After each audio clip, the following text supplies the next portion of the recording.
Zuby, what's up, man? Glad to have you on the podcast. Happy to be here, man. How you doing?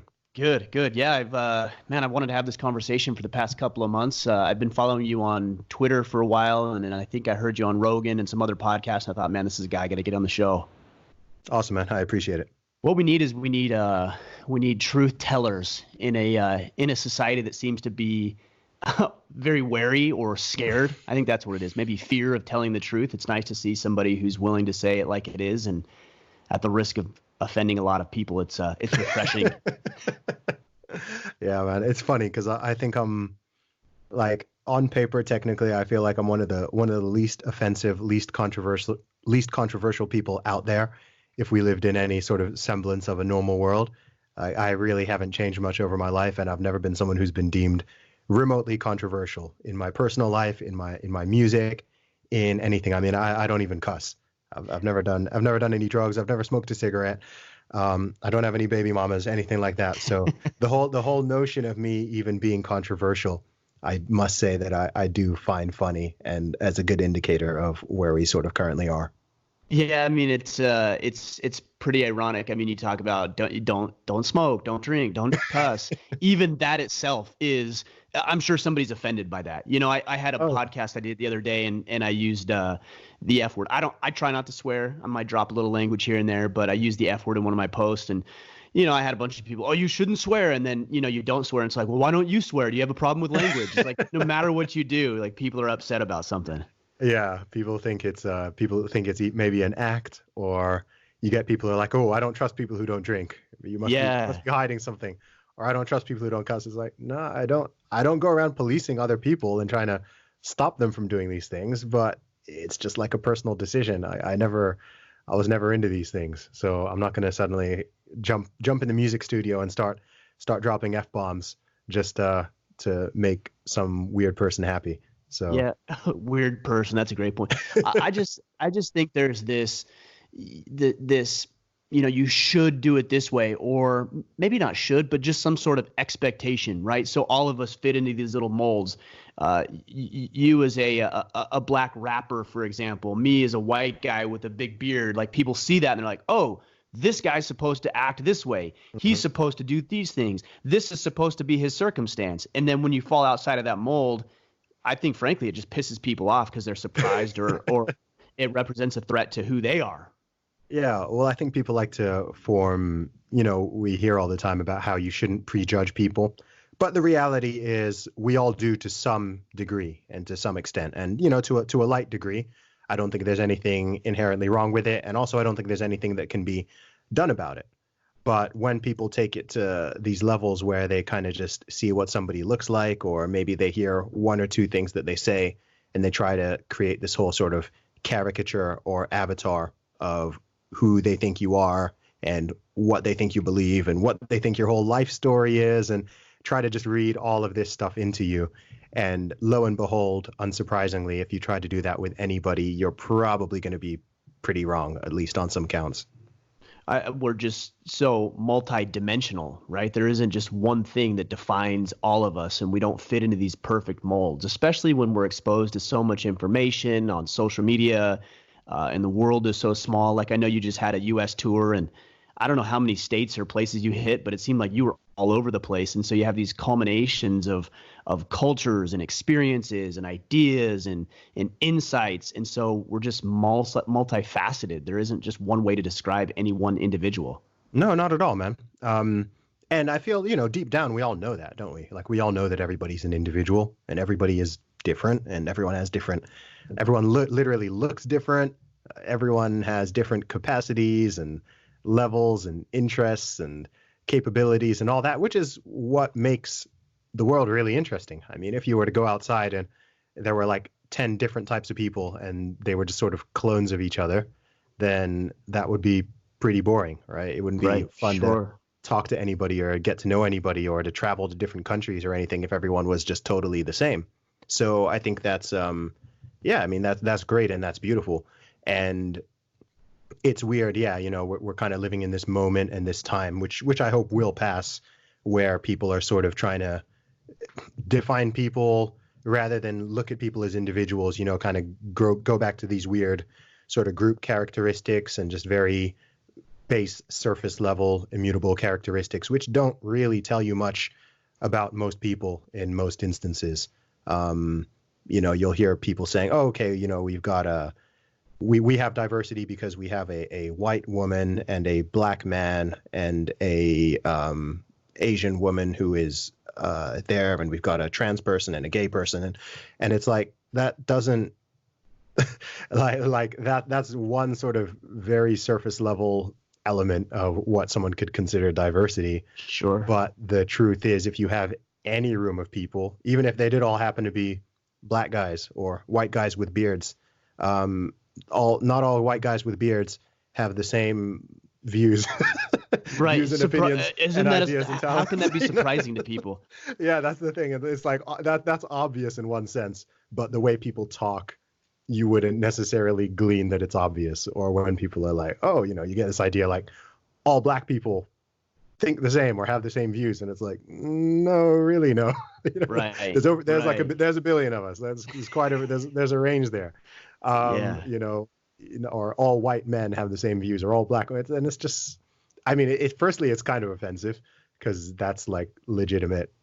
I don't like to throw around the terms racism and sexism when they're not. Is legitimate racism. But by definition, right. Like that's actually, legitimate racial prejudice or sex prejudice or whatever.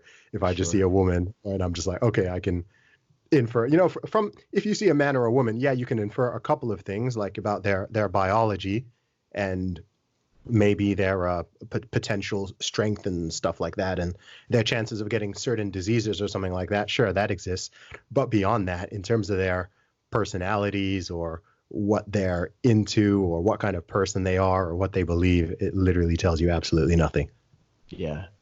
Well, I think diversity is important because you do have all these different experiences and ideas coming to the table. So long as everybody has, I don't know, the same destination or ultimate goal or objective, because then that diversity will expose weaknesses and strengths and hopefully shore up your ability to get to where you want to go. I think the problem comes in diversity when you have the two different tribes, if you will, and whether you want to set that up geographically or economically, that are at direct odds with each other, that I think that diversity then becomes a potential threat. And so I think people are kind of conflating the two ideas, that diversity is bad when it's not the diversity that's bad, it's the ideals that may create a problem.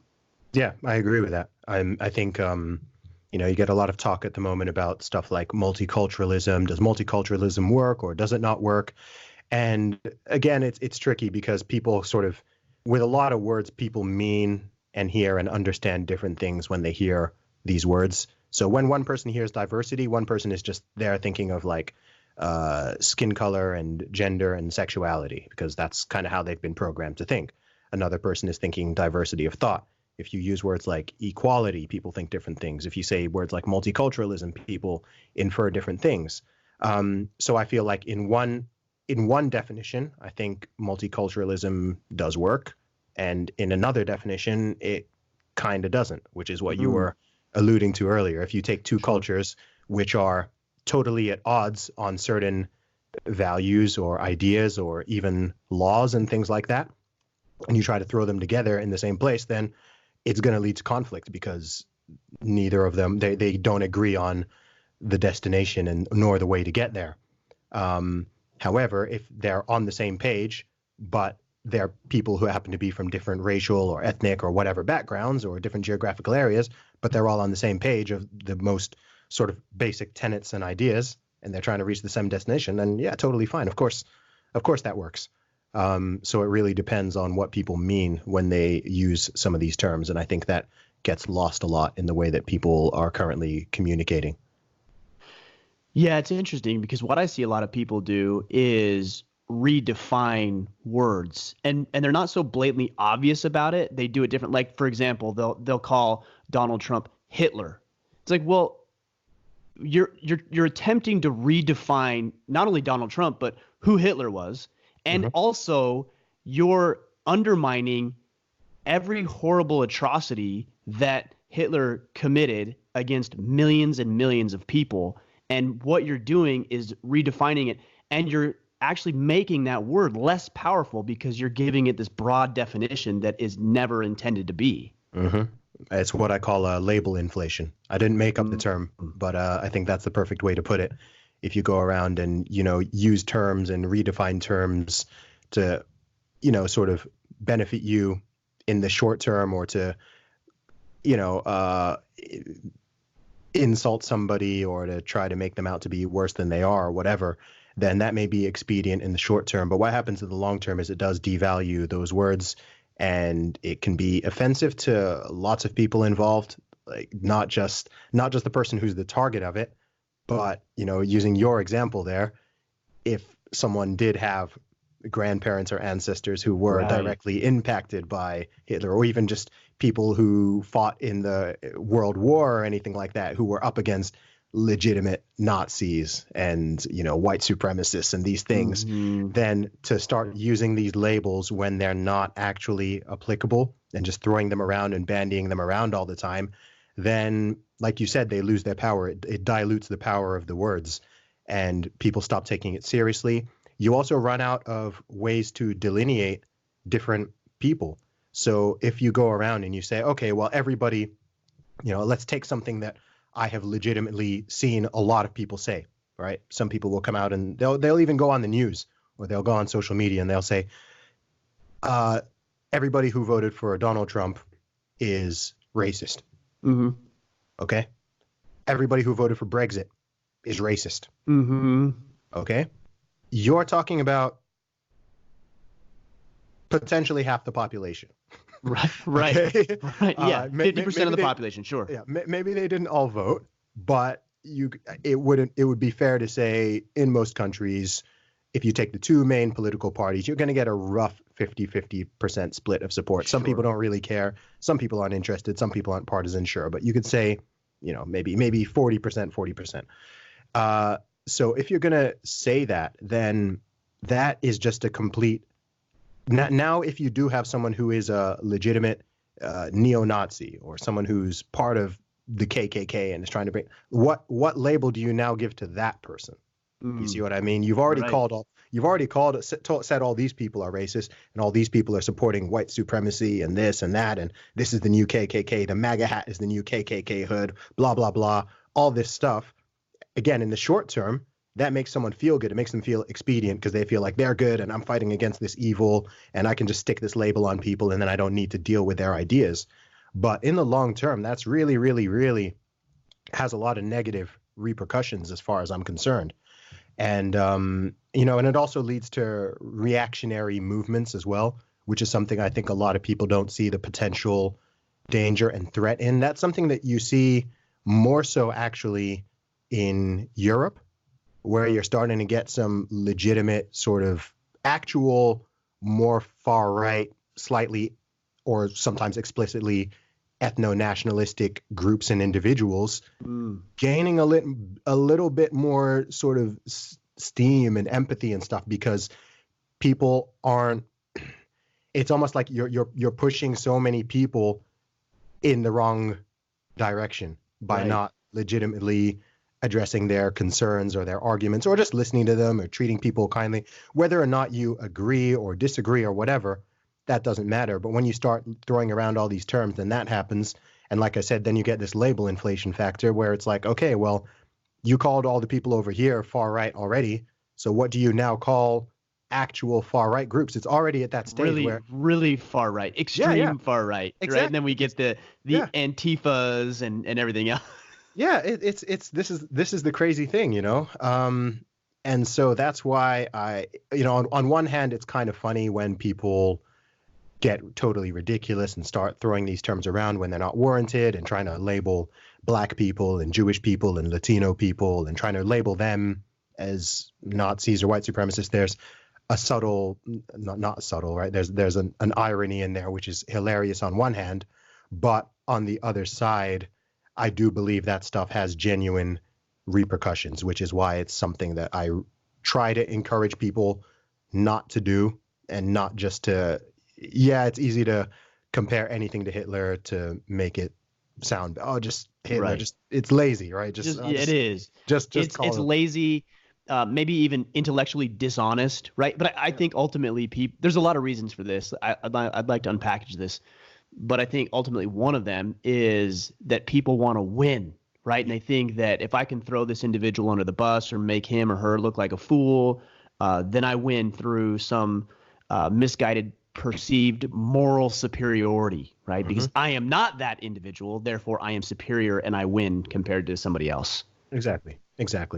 And I think there's always the temptation to do that, especially when you have an intellectual or ideological opponent. That could happen along political lines. It could happen along religious lines, whatever. There's always that temptation to infer malice or evil or stupidity towards the other person, right? Okay, the only reason you believe that is because you're such and such evil. Insert evil thing, right? And then that means you don't need to deal with the actual argument.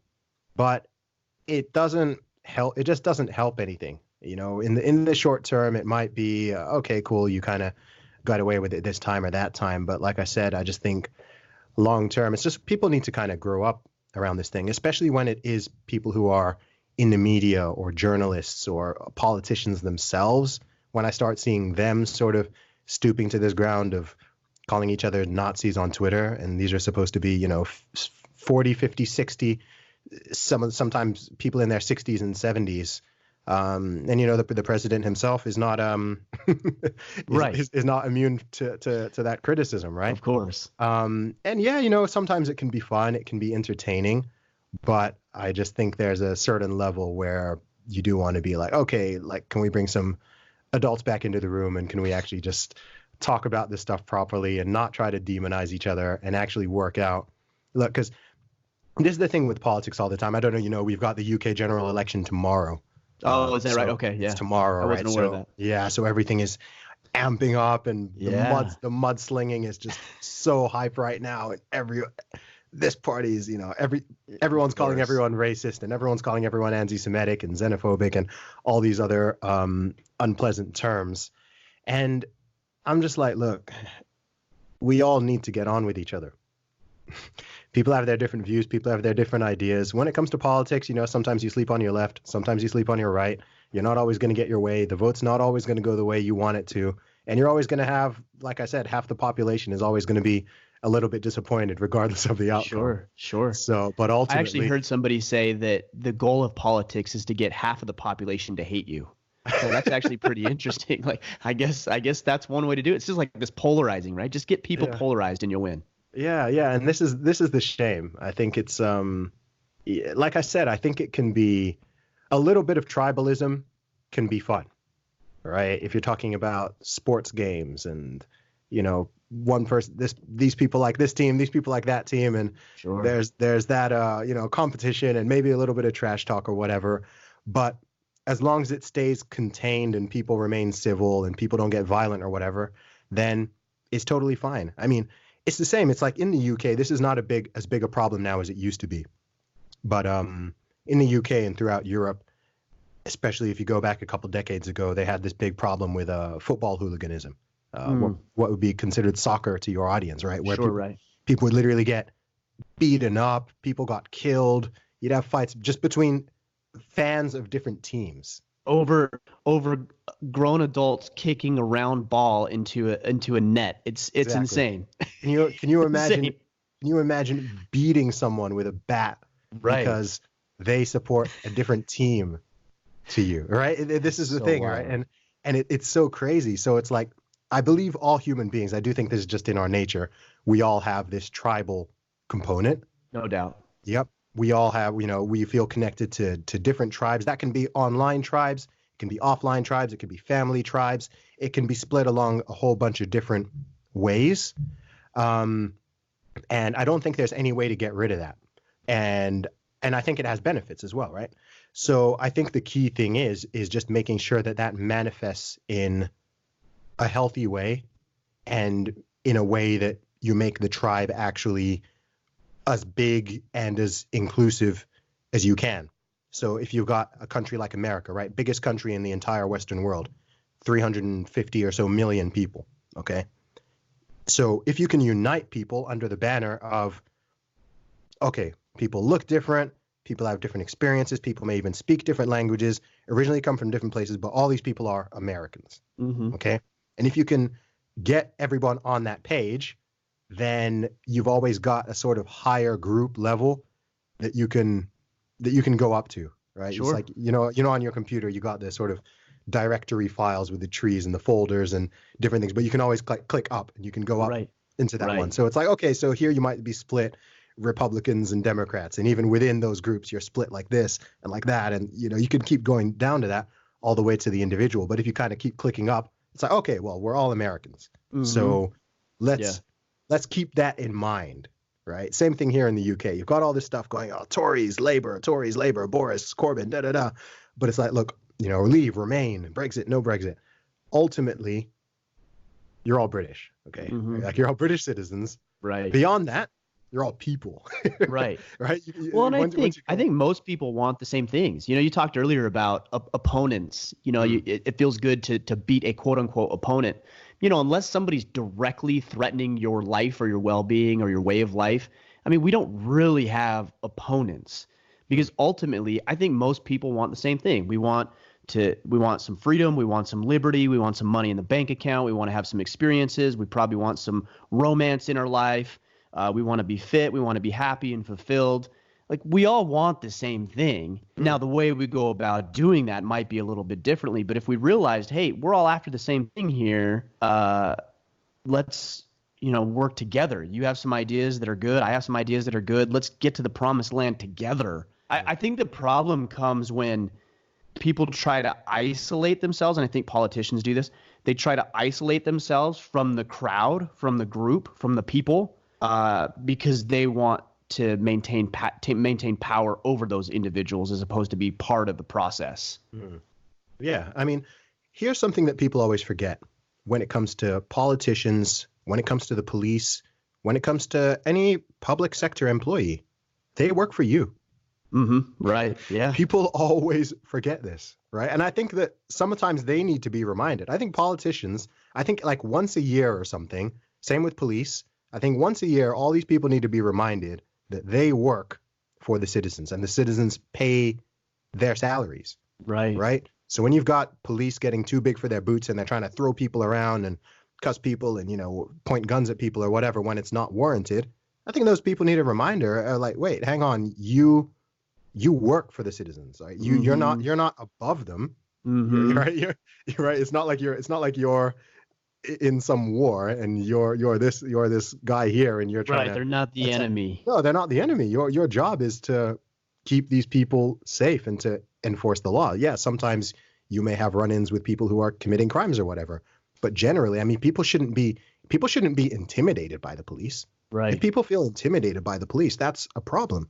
People shouldn't feel intimidated by politicians or think, oh gosh, like this person wants to make my life worse or wants to tyrannize. It's like, no, like your job as a publicly elected official who is literally being paid by everybody else's tax money. Mm-hmm. You need to keep these people's interests at heart. Can you please everybody? No, you can't. Right? Are you going to get criticism? Are you going to get flack? Of course you will. But I just think people need to keep that sort of power in check. And I think when you get these people who have been in these jobs and some of these roles for decades and decades and decades, I do legitimately think that they themselves just totally forget that they're employed by the people and the people can fire them too. Right. Right. I think. Well, yeah. I mean, we're dealing with that, whether it's warranted or not. I mean, we're dealing with that right now as we have these articles of impeachment against the president that have just come out. Like, it is a reminder that you can be fired. Again, I don't know that this is warranted in this case, but yeah. So, I mean, term limits would definitely be something that's very interesting. I just think there's this huge disconnect. And the longer that you're in the system, the more that you forget that you're part of the system, not the system in and of itself. Like, you are not the dictator, if you will. And that becomes a problem. Yeah, exactly. I do think that was part of the appeal of Trump over Clinton, because I just think she's been in it too long. Mm-hmm. She's been in it too long, just totally detached, disconnected, in that weird bubble. Don't know how many people have scratched your back, how many backs you've scratched, all this money involved, all that stuff, man. I just think after a while, when you just get these career politicians, then I myself, I know personally, I'm always a little bit very well, not a little bit. I'm very mistrustful of anyone who's just kind of been in that world for such a long time. I also think that's part of the appeal of someone like Andrew Yang, right?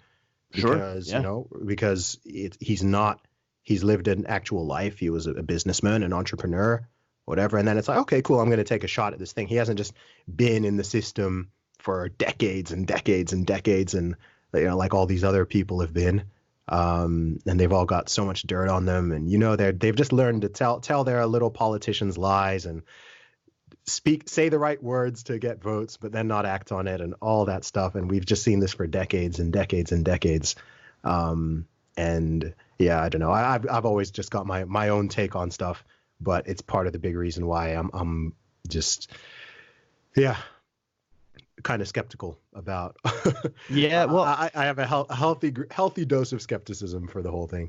I think that's the right attitude. Whether that's a career politician or somebody coming in, like, we ought to be skeptical of everybody, because those people are going to dictate a lot of the course of our lives, indirectly, potentially, and as we've continued to see more and more directly as government encroaches into our lives, like, this is going to be a big part of the way that we live our lives. So we ought to be skeptical about that. I think the problem comes in the fact that the public a lot of times we're just lazy, right? And so we're not going to take the time to vet our politicians. We're not going to take the time to research. We'd rather be entertained and be distracted with other trivial issues. And of course, there's other issues that are important, like, how am I going to make the mortgage payment, and how am I going to get my kids through school?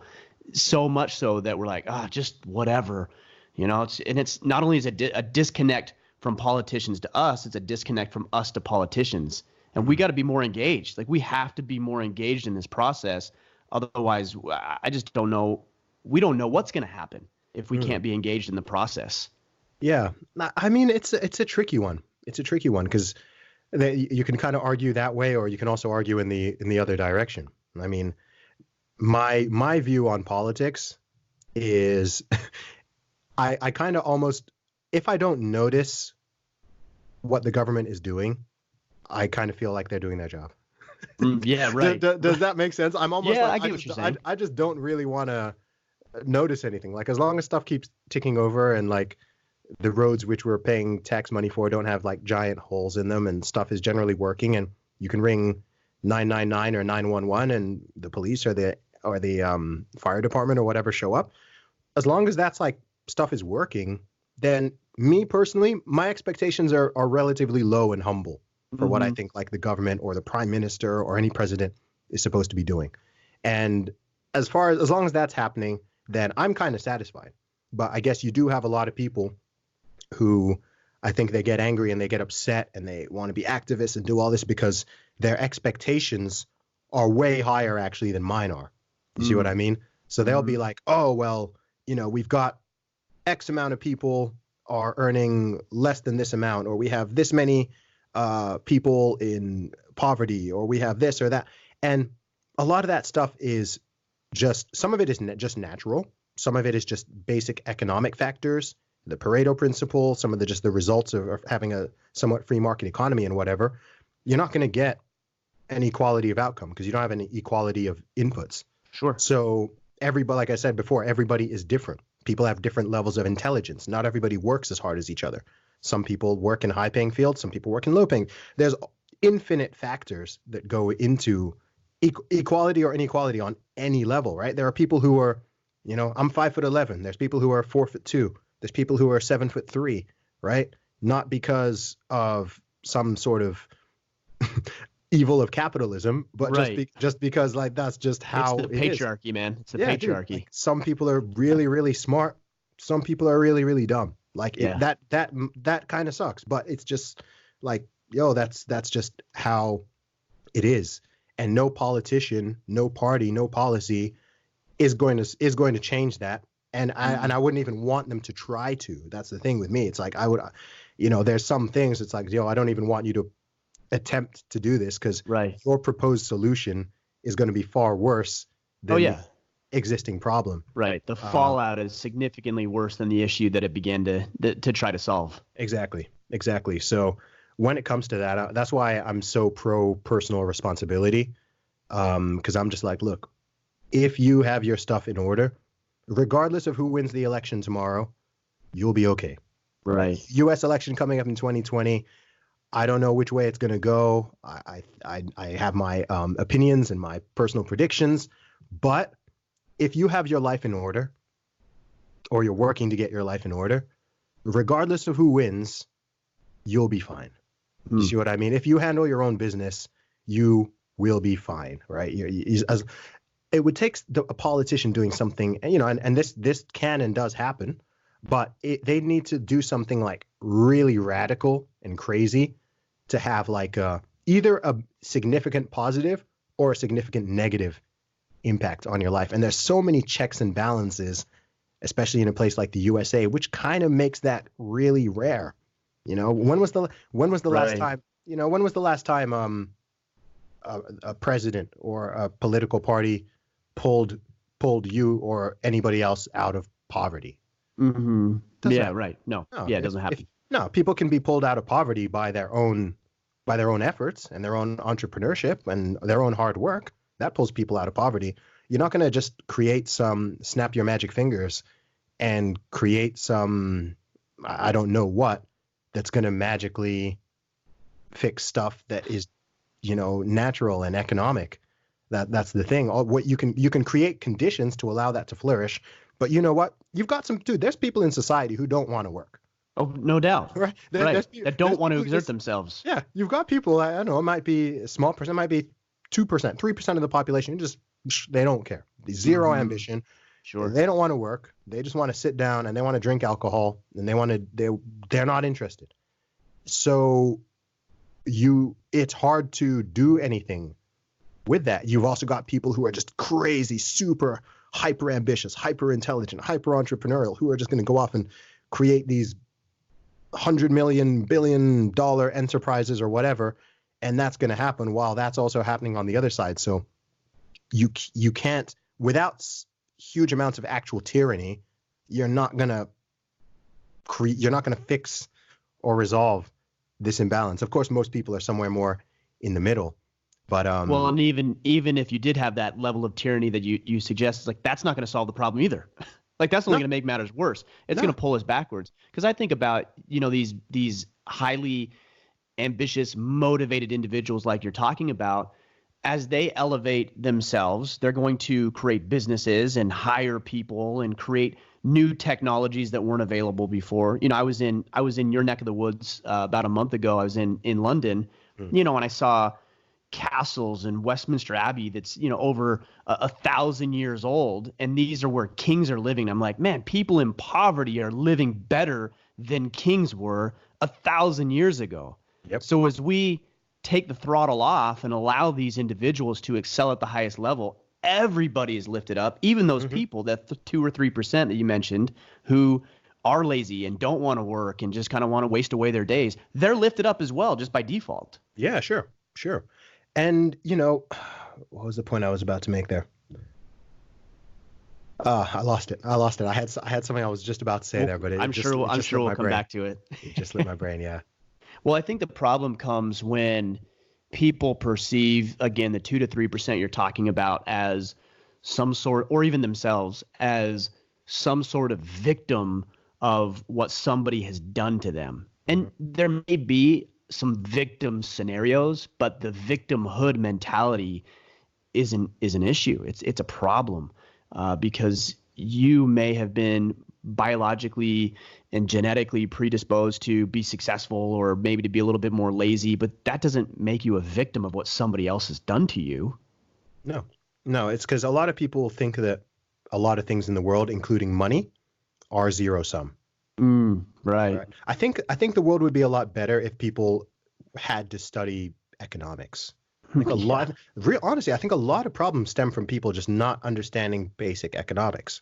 Whether you're talking about a minimum wage and sort of salaries, whether you're talking about house prices, whether you're just talking about how money is made and the fact that one person having a lot of money doesn't mean that someone else, that they're hoarding it away from other people, that money and value are actually constantly being created, and the total amount of wealth is constantly increasing, and there's far more wealth across the board and on average amongst individuals now than there was 30 years ago or 50 years ago or 100 years ago.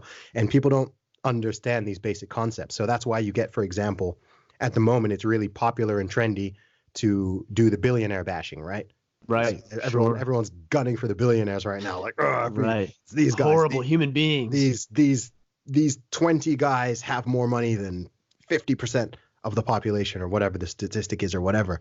And people make it out like that other 50% would be better off if those people didn't exist, or if they didn't have their money and they weren't, inverted commas, hoarding it or whatever. Sure. And that whole concept just shows a complete lack of understanding, just basic understanding of how economics works, how business works, how financial systems work, all of that stuff, which I myself am not even an expert on, but I know the basics. I've got the basic understanding to know that guys like Jeff Bezos and Mark Zuckerberg and Bill Gates and whatever, that the amount of wealth that they've created, not just for themselves, but the way that they've improved and bettered the world.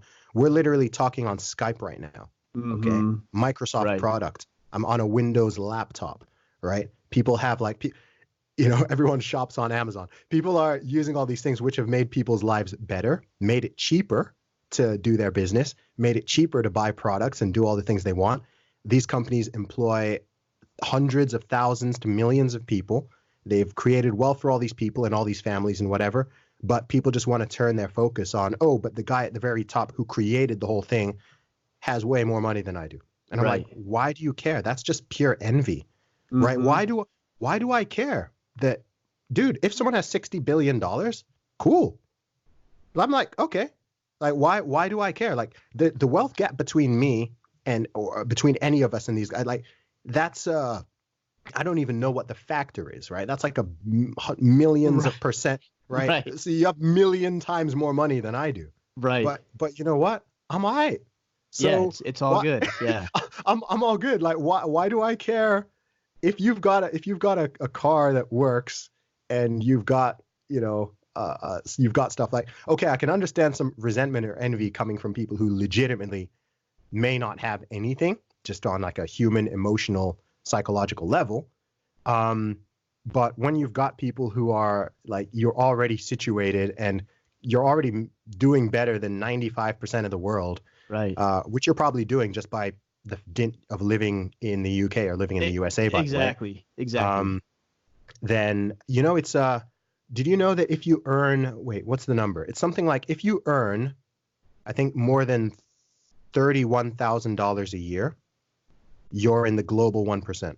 Isn't that wild? In terms of income. Yeah, it's amazing. What's interesting? I heard this. I heard about this study that was done, and they interviewed these people, and they said, all right, look, you can make, and I'm using arbitrary numbers here, but you can make $100,000 a year, but everybody around you, your neighborhood, the people in your neighborhood are going to be making $110,000 a year. Mm-hmm. Or you can make $90,000 a year, so you'll make $10,000 less, but everybody around you will be making $85,000 a year. Mm-hmm. And the majority of respondents chose to make less money simply because they were making more than their neighbors. Like this is crazy talk. This is crazy stuff that people do. It's got to be hardwired into us somehow, and it becomes an enemy. It's crazy to me. Do you know? I think I know why this is. I have a theory on this, and my theory is so if I'm not an evolutionary biologist nor psychologist, but if I'm going to take that sort of lens, I think it's because for the majority of humanity and in most of the sort of natural world and the animal world, stuff is generally more zero sum. Scarce. Okay? Sure. Yes. Yeah. Stuff is normally scarce and zero sum. So in the past, or, if you watch these animal documentaries or whatever, it's like, okay, if this leopard has this territory, that means that another leopard can't have, that's sort of depriving another leopard or another animal of this particular territory. Sure. Right. So I think we're still wired to think that everything is scarce. I think that scarcity mindset is literally hardwired in most human beings. So the idea that, okay, if that guy has 10 apples and I have 3, that must mean that he's depriving me of apples. You see what I mean? Right. I think it's still wired that way. Because if you imagine you had a tribe of 30 people, okay, and you cook a meal, okay, or you have a loaf of bread. Let's make it simple. You have a loaf of bread, okay, and you need to share this loaf of bread amongst all the people.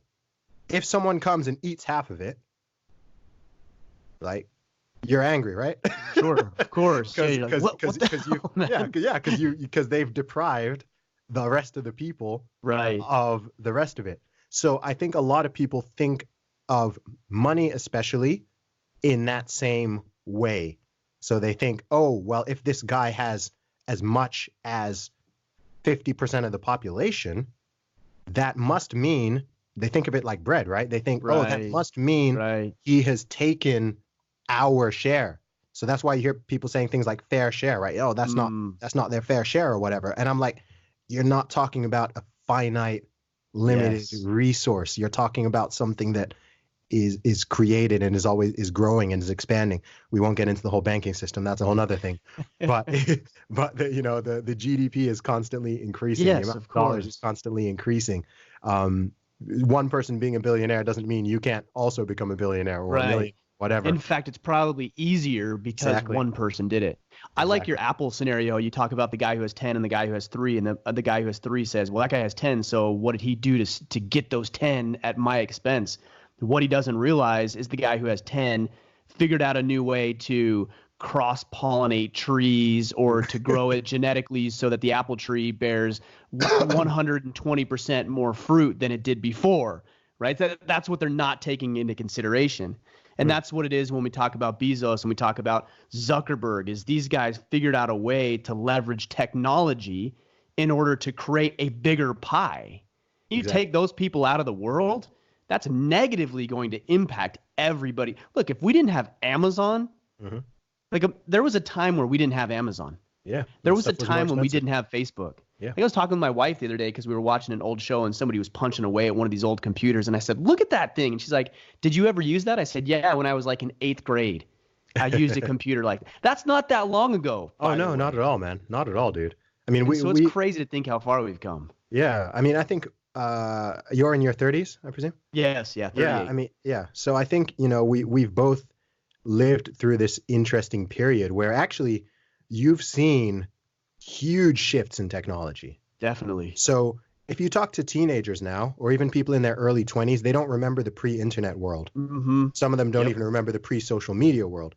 If you talk to people who are kind of in their, 30 plus, kind of between 30 and 50, they've seen, or, I don't mean 30 and 50, 30 plus generally. Sure. They've seen all of these shifts, right? So I remember, like, I'm in my early 30s, and I remember when you couldn't render a circle on a computer screen, right? They didn't have the pixels to render a circle. Blocks. Yeah, it was just blocks. It was like squares. Maybe at the best you get like a hexagon or an octagon, and that would be the closest you could get to a circle. Right. Like, so you've gone from that and the old, you remember the Atari?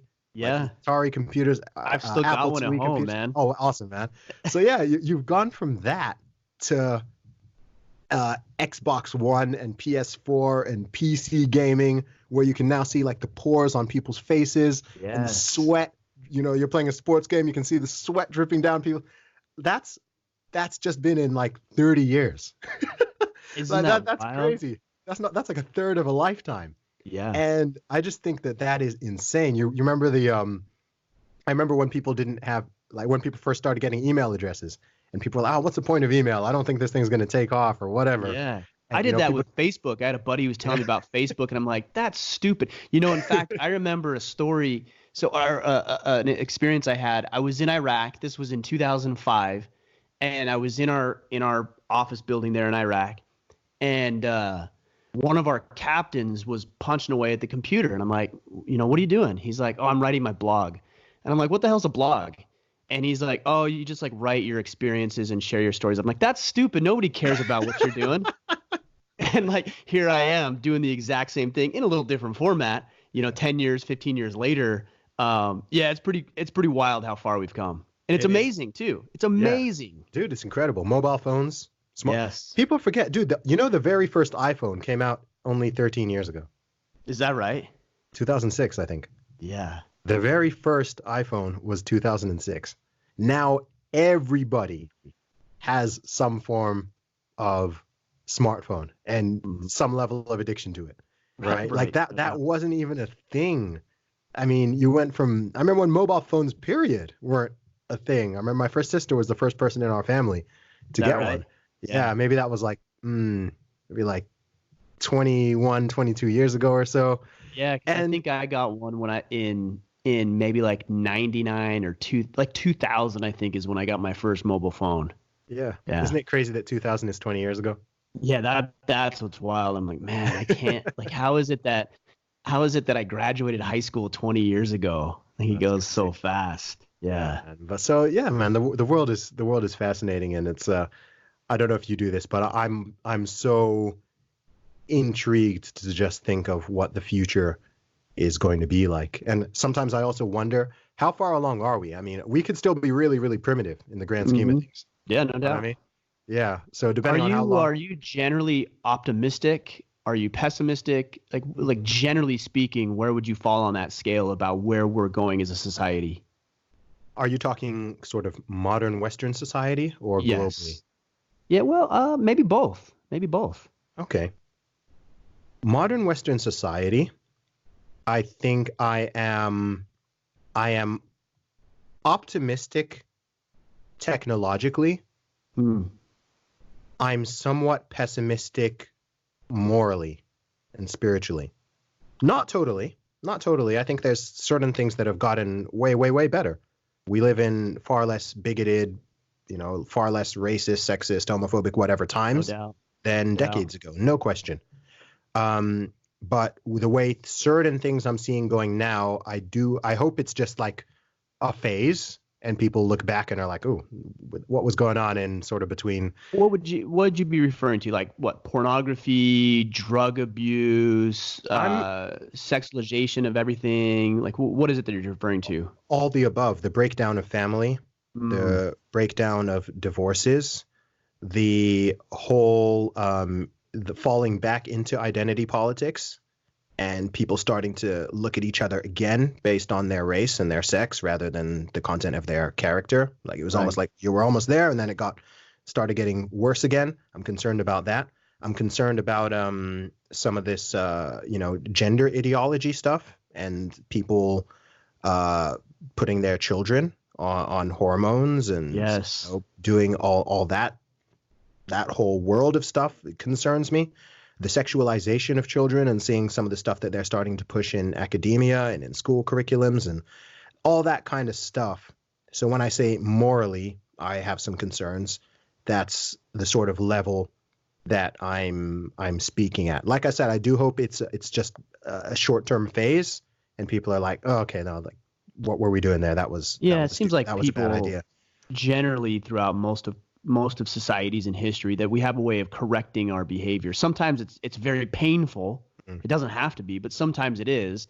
But generally it seems to me that we get back on course and continue to push forward. And people have a way of course correcting as needed. Yeah, exactly. I think we might be just going through an overcorrection. Sure. So I think, some of that stuff, okay, there were these issues in the past and now it's overcorrecting. And it needs to kind of get reined back in to just be like, okay, wait, hang on. No, maybe some of these ideas are kind of ludicrous and don't make sense and aren't rooted in reality. Right. And that does concern me because also the fact that it seems to lots of those ideologies and even some of the political stuff seems to be replacing religion for a lot of people. And I think that you're getting people moving away from thinking that we've outgrown traditional religions and we don't need all that stuff, but that sort of is creating a vacuum for other stuff, which I believe personally to be more insidious to kind of replace that. Not for everybody, but for enough people that it causes a problem. And I think that that's what's causing quite a lot of problems right now. You know Tanner Guzzi, right? Do you follow him on social media? Yeah. So he had made an interesting post on Twitter the other day, and he says, people never leave religion, they just change who and what they worship. I thought that was really interesting, and I think that's fair. I think that's totally true. Yeah. Yeah. No, look, everyone has there's something that everyone puts a top value on, and for most religious people, that is simply God. Right. Okay, so what's the greatest thing out there that exists, that's the top priority, that's of most importance? God. Simple, easy answer.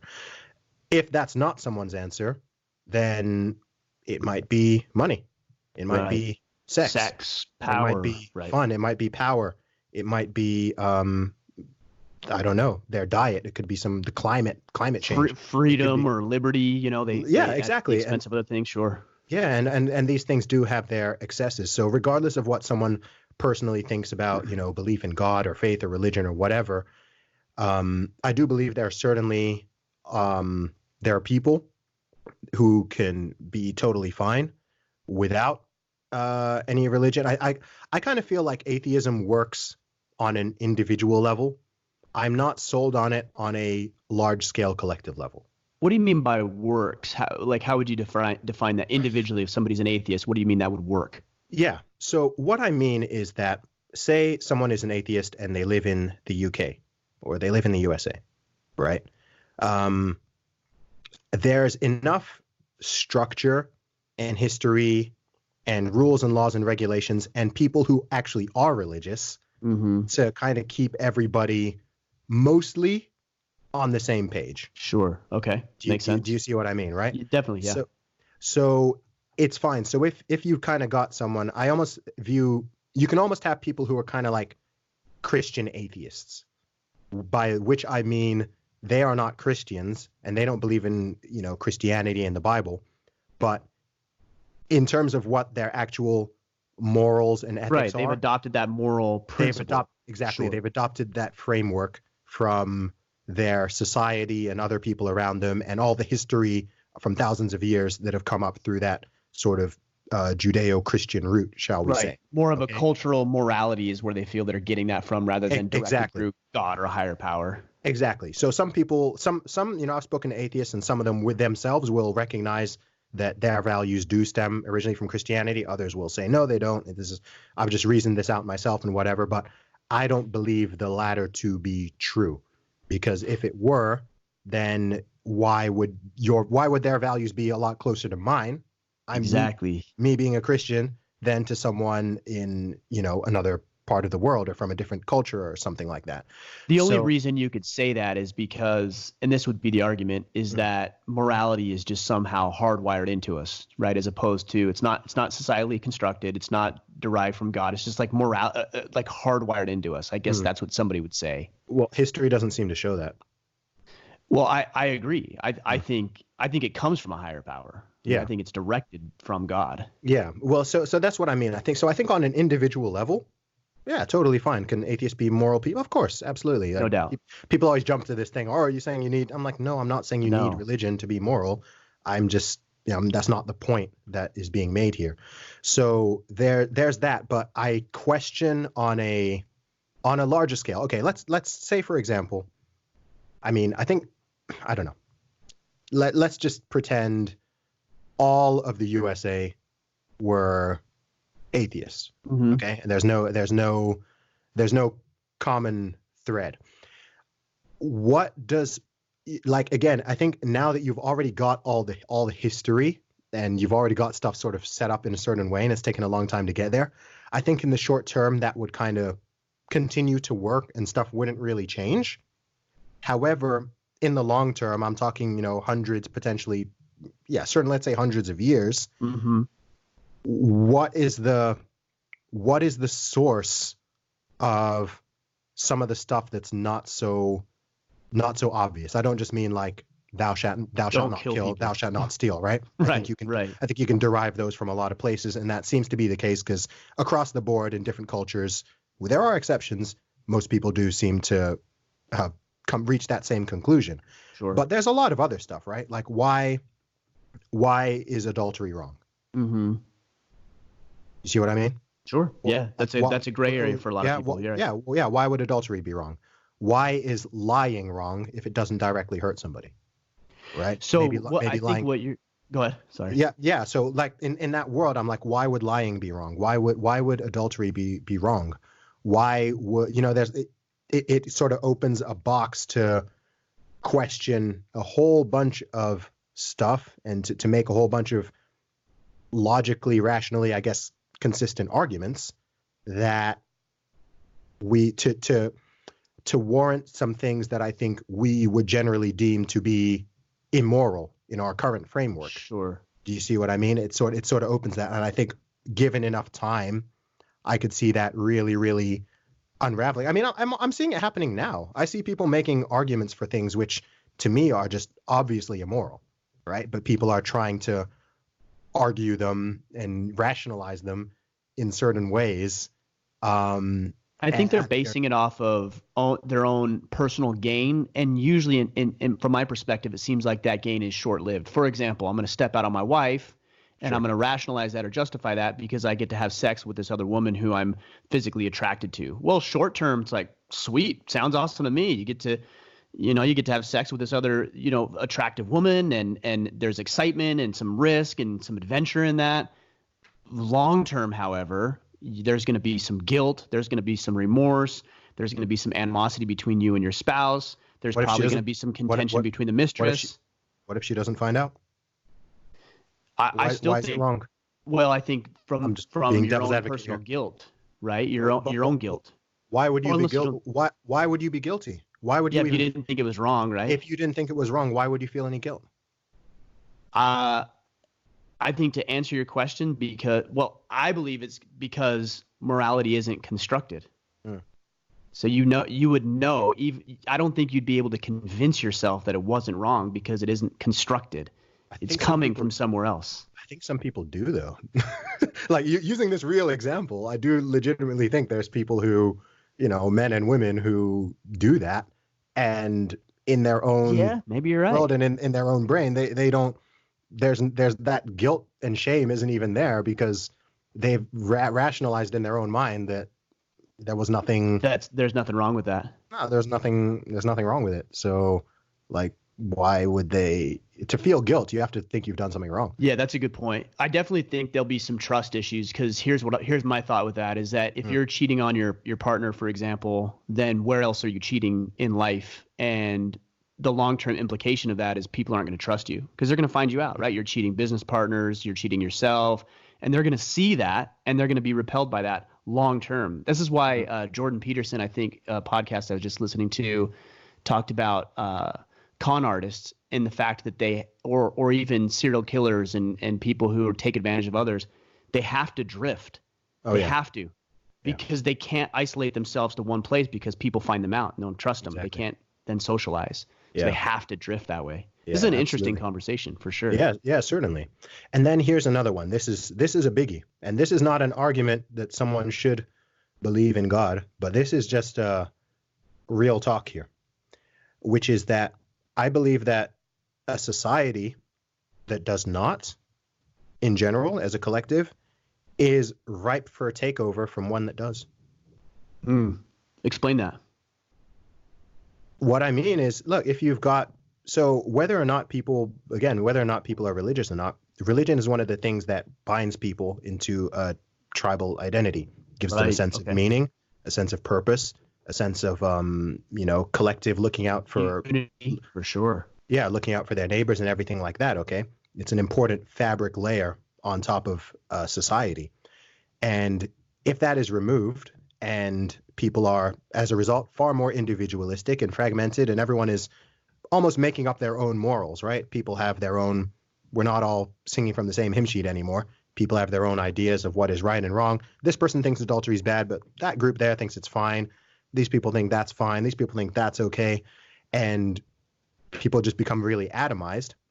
Then I do think, and again, I think history does show this. If you look at some of the admittedly brutal stuff that's happened in terms of religious expansion and takeovers and things like that, is I think a culture that is like that and is totally atomized is potentially open to a hostile group of people who, or maybe not even hostile, like, so, it doesn't even need to be hostile, right? You could just outbreed people or whatever. Right.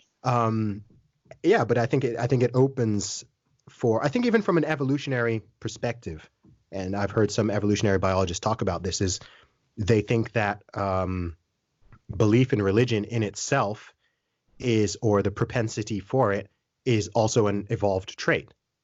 So those people who, the reason most people still believe in God is because believing in God or being open to the idea of religion actually is some kind of survival mechanism throughout the thousands of years of human history. Right? I mean, it's a code of conduct, really. If we strip everything else away, it's a code of the way that we live. Yeah, and it does rally people together. And I think, like, look, if you had okay, let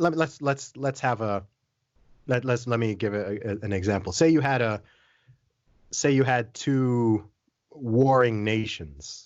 Say you have two nations, and one of them is just atomized and has no common religion nor belief, and the other one does. Mm-hmm. And all other things are equal. I am putting my money in that war on the one that shares a common religion. Right. Makes sense. They have a unity. They have a cohesiveness. They have a purpose. They have a meaning. They have a cohesiveness. They have a reason. They have a will that will just be absent in the other group. And so that's not like I'm not trying to, this isn't me trying to like cast down the line and make some sort of doomsday prediction or whatever. But I think that's just a reality of it. And we were talking before about human beings being tribal and, warring with each other and having battles, whether that's physical or, on all these different levels or whatever. And that is it's an ongoing real thing. I think it would be lovely if in the world everyone can just chill and stop fighting and we don't have any more wars and no more violence or anything.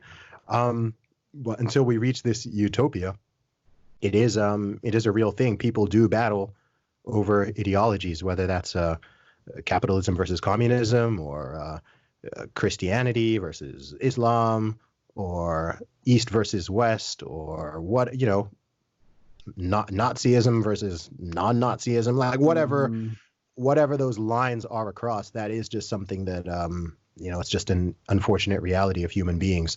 So to come back to the original question, that's what I mean when I sort of say, I think that atheism can work on an individual level and does work for a lot of people, not for everybody, for a lot of people.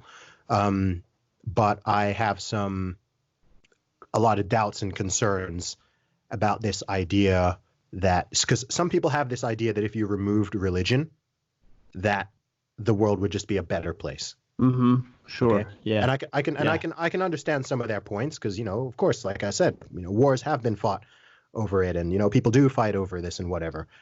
But I think that that's quite myopic. I think that those people are thinking, okay, well, it works for me and I'm a decent person.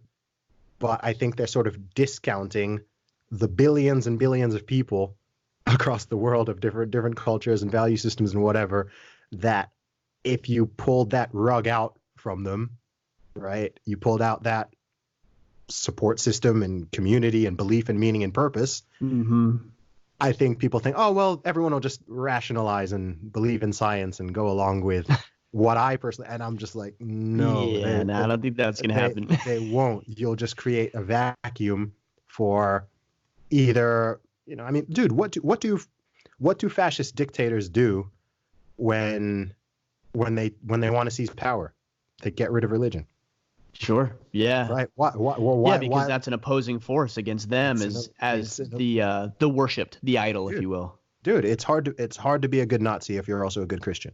Yeah. Right. You see what I mean? It's hard to be a good communist, Stalinist if you still are clinging to the basic tenets and teachings of Jesus or what Buddhism or whatever the case may be. So there is a reason why they systematically, when those people took power, why they systematically dismantled the religious institutions and were very hostile towards the church and religious people. That's not accidental. So, and it's also not accidental that if you look at a lot of the people who are pushing like some of the most bizarre ideas in society right now, which to me are way more crazy than lots of things than anything you'll find in some holy books, is they're also it tends to be irreligious people. Well, in the traditional sense. Right. You see what I mean? It's quite hard to find like a Christian or a Muslim or an Orthodox Jew or whatever who's like hyper woke and doesn't, believes that believes in infinite genders and believes that men and women. Right. You see what I mean? Like, sure. So someone may think, oh, these religious people have their crazy ideas, but it's like, well, there's a lot of crazy ideas that religion seems to prevent from in that way. So it's certainly an interesting conversation. And like I've said, this whole thing, these are not arguments, these are not reasons that somebody should believe in God if they don't, or vice versa. These aren't arguments like, this isn't like okay, this is why you should be a Christian or whatever. This is just sort of thinking of it on a more sort of sociological, human, psychological level. Right. Just some of the things to consider. Things to consider. Some of them might be right, some of them might be wrong, some of them might be partially right. I don't know. But those are just some of the ideas that are floating around in my head in regards to that. Well, I got to tell you, man, I love your ideas. That's what's been it's been fun watching you. It's even cooler to be able to connect and have these type of conversations together. It's been a lot of fun. Hey, I want to ask you a couple of questions, Zuby, as we wind down. The first one is, what does it mean to be a man? Adult human male is the technical definition. Beyond that, though, I think being a man is, I think it's about protection and provision, both for self and for others. I think that's ultimately what makes a good man, shall we say. I think is the ability to protect and not just ability, willingness and desire to both provide and protect for yourself and for other people in the role of, whether that's individually or in the role of a husband or as a father or as a brother or a warrior, a creator, a builder, whatever it is. I think the common thread in all of those things is provision and or protection. And I think that a good man is ready, willing, able, and even has some desire to do both of those things as and when necessary. Man, I wholeheartedly agree. I say that being a biological male is a prerequisite to being a man, and then above and beyond that, protect, provide, preside. So we're very much in alignment on that thought as well. Nice. All right, man. Well, how do we connect with you and learn more about what you're doing? Absolutely. So my website is zubymusic.com. I've got a whole bunch of stuff out there. So of course I'm a musician. I've got 8 albums and EPs out there, which are available on iTunes, Spotify, or wherever else you listen. I'm on all social media channels at Zuby Music. That is ZUBY Music. If you want to check out my book, Strong Advice, that's my fitness book, or any of my merchandise or music, you can get those at teamzuby.com, TEAMZUBY.com. Right on. We'll sync it all up. We didn't talk about music. We didn't talk about strength and condition. We got so much more to talk about, man, and I'm sure we'll do a round 2 at some point. Hey, I got to tell you, I appreciate you. I like your thoughts.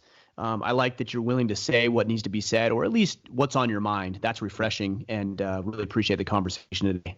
All good, man. Appreciate it.